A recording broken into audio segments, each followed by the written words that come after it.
हमने कहा सबको लगेगा दिन में, तुमको रात से लगाएंगे। चौथी पंक्ति में ज्यादा मजा आएगा। सबको लगेगा दिन में, तुमको रात से लगाएंगे। जो बच के निकल के भागेगा उनको घात से लगाएंगे। राम भक्तों को टीका लगेगा आराम से बहुत, पर दंगाइयों को योगी जी अपने हाथ से लगाएंगे। दंगाइयों को योगी जी अपने हाथ से लगाएंगे। अभी 370 जब देश जब हटा तो इमरान खान ने कहा इस पर हम मध्यस्थता करना चाहते हैं।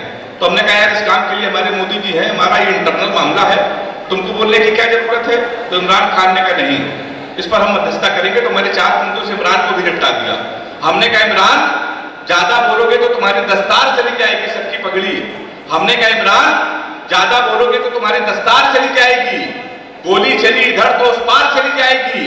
हमारे घर के मसले में तुम अम्मा ना बनो, अमित शाह को भेजेंगे तुम्हारी सरकार चली जाएगी। बहुत अच्छा सुन रहे हैं आप, बहुत आनंद आ रहा है। आगे के बड़े लोग महंगी लोग हैं वो भी मुझे आशीर्वाद दे रहे हैं। आप बिल्कुल ये आशा न रखिएगा कि मैं कोई प्यार मोहब्बत की बात करूंगा, उसके लिए पद्मिनी जी आई हैं। मैं प्यार मोहब्बत के साथ सही बता रहा हूं मैं आपको, प्यार मोहब्बत से मैं बहुत दूर रहता हूं। उसके कई कारण हैं। आप किसी लड़की से कोई भी सीधा सा क्वेश्चन पूछ लीजिए, कभी सीधा जवाब नहीं देती। सही बता रहा हूं आपको। हमने एक लड़की से पूछा, हमने कहा तुम्हारा फेवरेट कलर क्या है। कहने लगे स्टूपिड कहीं के। कोई मैच्योर क्वेश्चन नहीं पूछ सकते।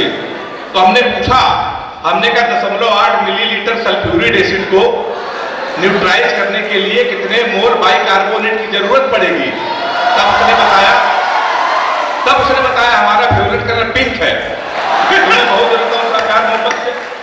लड़कियों की बीमारी होती है। किसी लड़की का आप गौर से देख लो तो कहेंगी देखो कैसे कुत्ते की तरह देख रहा है, ना देखो तो कहेंगी कुत्ता देख भी नहीं रहा है। ताली हाथ उठा के बजाएंगे एक बार जोरदार। तो साहब मैं प्यार मोहब्बत से बहुत दूर रहता हूँ। अच्छा प्यार मोहब्बत से क्यों दूर रहता हूँ मैं आपको बता दूं। मेरा एक बचपन का दोस्त है, हमारे सबू भैया ने बताया टिकटॉक पर सर्वाधिक वायरल हुआ, पूरे इंजीनियरिंग कॉलेज में पहुंचा। जब मैं सुनाऊंगा तो आपको लगेगा कि मैंने ही, तो वो मेरा एक बचपन का दोस्त है सर, उसने हमको लव स्टोरी सुनाई थी रोते रोते। हमने रोते रोते लव स्टोरी सुनी थी। तब से हमने कसम खा ली ने प्यार करेंगे ना किसी को प्यार करने देंगे। वो लव स्टोरी आप लोगों को सुना दे रहे हैं। मेरा चैलेंज है, हिम्मत हो तो प्यार करके दिखा देना। वो लव स्टोरी कुछ इस तरीके की है, जब हम 3 साल के थे तब वो पैदा हुई थी। हम कक्षा 2 में आए, वो केजी में आई। हम 5 में आए, वो 4 में आई। हम हाई स्कूल में आए, वो 9th में आई। हम इंटर में आए, वो 1st ईयर में आई। उसके बाद हम एसएससी की तैयारी करने लगे। समझ गए।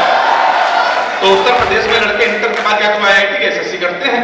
हम एसएससी की तैयारी कर रहे थे, वो 1st ईयर में आ गई। हम एसएससी की तैयारी कर रहे थे, वो इंटर में आ गई। हम एसएससी की तैयारी कर रहे थे, वो BA में आ गई। हम एसएससी की तैयारी कर रहे थे, वो MA में आ गई। हम एसएससी की तैयारी कर रहे थे, उसने B.Ed कर लिया। हम एसएससी की तैयारी कर रहे थे, उसने M.Ed कर लिया। हम एसएससी की तैयारी कर रहे थे, उसने MPhil कर ली। हम एसएससी की तैयारी कर रहे थे, उसने PhD कर ली। हम एसएससी की तैयारी कर रहे थे, प्रोफेसर बन गई। शनिवार को उसकी शादी, इतवार को हमारा एसएससी का पेपर है। मैं बहुत सोचता हूँ साहब। अच्छा प्यार मोहब्बत से क्यों दूर रहता हूँ, उसके लिए मैंने 4 पंक्तियां लिखी। मजा आ जाए तो फिर ताली बजाना। कि एक फूल तुझे देने के लिए सस्ते में ले लिया, एक फूल तुझे देने के लिए सस्ते में ले लिया, देखे ना कोई इसलिए बस्ते में ले लिया। फूल तुझे देने को निकले थे जाने मन, पर बजरंग दल वालों ने उसे रास्ते में ले लिया। मैं बहुत दूर रहता हूँ साहब प्यार मोहब्बत से।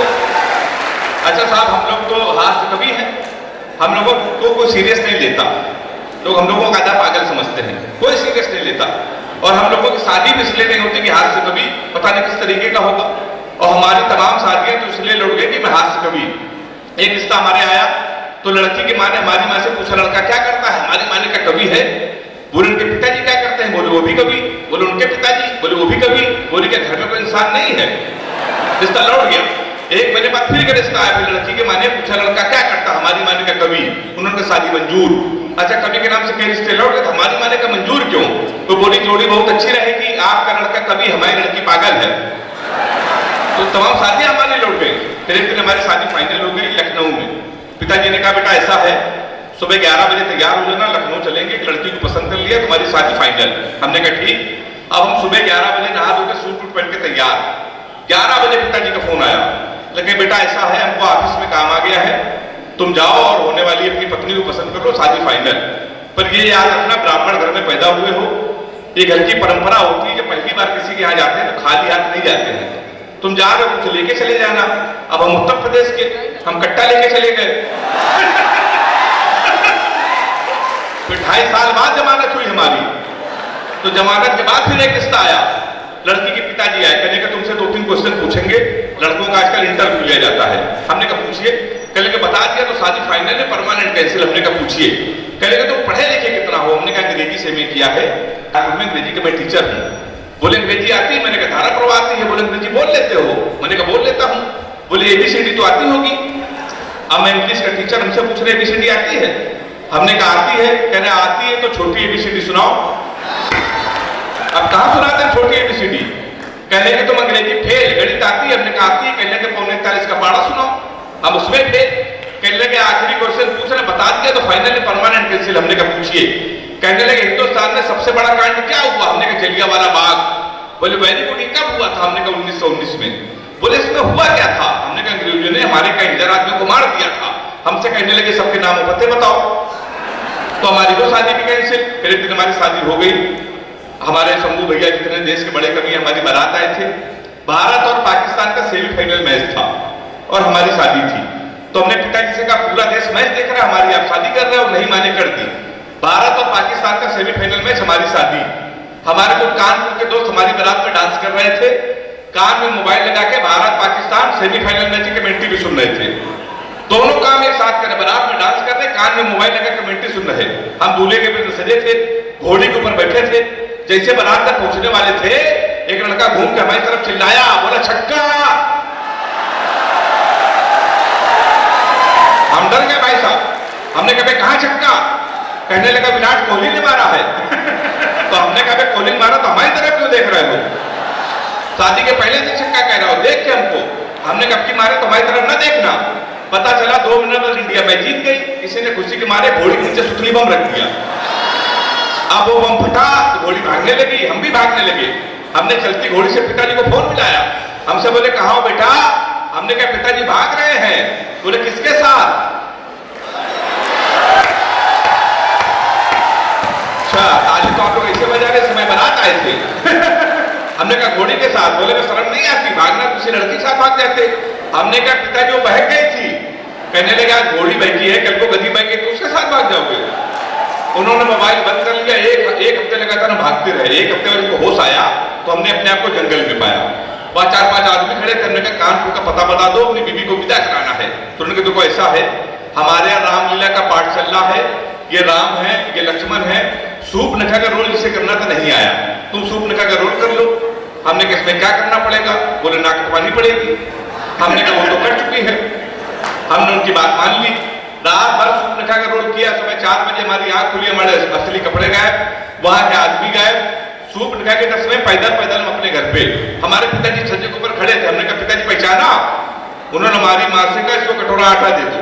हमारे पिताजी नहीं पहचान पाए। हमने बाप के पुत्र है, बोले बेवकूफ मत बनो, हमारे 2 ही पुत्र के इंजीनियर है कि नाक कटवा के घोड़ी के साथ भाग गया है। ससुराल का हमारे साले ने भगा दिया। हमारे घर के सामने पुलिस थाने गए तो SP साहब बैठे थे। हमने कहा हमारे साले के खिलाफ FIR लिख लीजिए। कहने लगे तुम ही हेमंत पांडे हो? हमने कहा कहने लगे तुम्हारे ना पहले से FIR घोड़ी के अपहरण की, तुमको 2 दिन का समय दे रहे, घोड़ी नहीं तो तुम जेल चले जाओगे। उत्तर प्रदेश का बड़ा व्यंग, आप सारे लोग पढ़े लिखे लोग हैं, मेरा व्यंग मेरा सटायर आप तक पहुंच जाए तो ताली बजा के बताना कि व्यंग और सटायर को किस तरह सुनते हैं आप। हमने उनके पैर छुआ। हमने कहा घोड़ी ढूंढ लाइए। कहने लगे पुलिस का काम है घोड़ी ढूंढना। हमने कहा ढूंढ लाइए। कहने लगे पुलिस के इतने बड़े अधिकारी घोड़ी ढूंढना है। हमने कहा SP साहब